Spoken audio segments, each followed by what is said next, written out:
क्या बिहार के बाद अब उत्तर प्रदेश की सियासत में भी चिराग मॉडल की एंट्री होने जा रही है?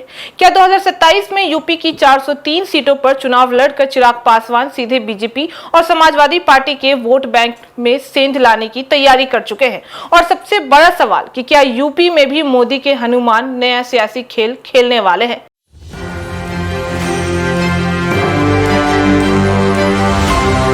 नमस्कार, मैं फरीदा गजल और आप जुड़े हुए हैं एक न्यूज़ 24 के साथ। देखिए, यूपी की राजनीति में इस वक्त की सबसे बड़ी खबर सामने आ रही है। बिहार केंद्रित लोक जनशक्ति पार्टी रामविलास अब उत्तर प्रदेश में बड़ा दांव खेलने जा रही है। पार्टी ने साफ कर दिया है कि 2027 का यूपी विधानसभा चुनाव पूरे दमखम के साथ लड़ा जाएगा और वो भी सभी 403 सीटों पर। यानी अब यूपी की लड़ाई सिर्फ बीजेपी, सपा, बसपा तक सीमित नहीं रहने वाली है, क्योंकि अब मैदान में उतर रहे हैं चिराग पासवान। जी हां, लोक जनशक्ति पार्टी रामविलास ने यूपी चुनाव को लेकर अपना बड़ा चुनावी पोस्टर भी जारी कर दिया है और पोस्टर पे लिखा हुआ है कि क्यों मांगे उधार जब अपना नेता है तैयार। इस पोस्टर में केंद्रीय मंत्री और पार्टी प्रमुख चिराग पासवान को मुख्य चेहरे के तौर पर पेश भी किया गया है। बैकग्राउंड में बाबा साहेब भीमराव अम्बेडकर समेत दलित महापुरुषों की तस्वीरें भी लगाई गई हैं। साथ ही पार्टी का चुनाव चिन्ह हेलीकॉप्टर भी दिखा दिया गया है। पोस्टर में यूपी प्रभारी और जमुई सांसद अरुण भारती, पूर्व यूपी अध्यक्ष राजीव पासवान और मध्य यूपी अध्यक्ष अरविंद पासवान की तस्वीरें भी लगाई गई हैं। लेकिन सबसे खास बात यह है कि पूरा फोकस सिर्फ और सिर्फ चिराग पासवान पर रखा गया है। यानी पार्टी यूपी में चिराग फेस पर चुनाव लड़ने जा रही है।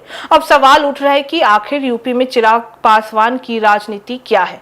दरअसल पार्टी का दावा है कि यूपी की 403 विधानसभा सीटों में से करीब 105 सीटें ऐसी हैं जहां पासवान समाज जीत और हार तय कर सकता है।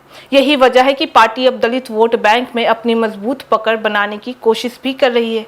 पूर्व यूपी अध्यक्ष राजीव पासवान ने साफ कहा है कि अब पासवान समाज को किसी दूसरे नेता की तरफ देखने की भी जरूरत नहीं पड़ेगी, क्योंकि उनके सुख दुख में अब चिराग पासवान खड़े होंगे। यानी साफ है कि पार्टी अब यूपी में खुद को दलित राजनीति के नए विकल्प के तौर पर पेश करना चाहती है। राजनीतिक जानकारों की माने तो चिराग पासवान वही रणनीति यूपी में आजमाने की तैयारी में जुट चुके हैं जो उन्होंने बिहार में अपनाई थी। आपको याद ही होगा कि 2021 के बिहार विधानसभा चुनाव में चिराग पासवान ने अलग चुनाव लड़कर जेडीयू को बड़ा नुकसान पहुंचा दिया था। उस चुनाव में नीतीश कुमार की पार्टी को भारी सीटों का नुकसान भी उठाना पड़ा था। अब सवाल यह है कि क्या यूपी में भी कोई बड़ा सियासी समीकरण बिगड़ने वाला है? वहीं पार्टी ने समाजवादी पार्टी और अखिलेश यादव पर भी बड़ा हमला बोल दिया है। राजीव पासवान ने आरोप लगाया है कि सपा के गुंडों ने पासी समाज के लोगों की हत्या की है और इसी वजह से लोक जनशक्ति पार्टी अब समाज को एकजुट करने में जुटी हुई है। अब सबसे बड़ा सवाल यही पे खड़ा उठता है कि क्या यूपी की राजनीति में चिराग पासवान सच में बड़ा असर डाल पाएंगे? क्या मोदी के हनुमान यूपी में बीजेपी का सहयोग करेंगे या फिर नए समीकरण बनकर चुनाव की त्रिकोणी बना देंगे? फिलहाल इतना तय है कि 2027 की जंग अभी दूर है, लेकिन यूपी की सियासत में चिराग की एंट्री ने हलचल को और भी तेज कर दिया है। तो फिलहाल इस खबर में बस इतना ही। बाकी इस मामले पे आपकी क्या राय है, आप हमें कमेंट करके जरूर बताएं।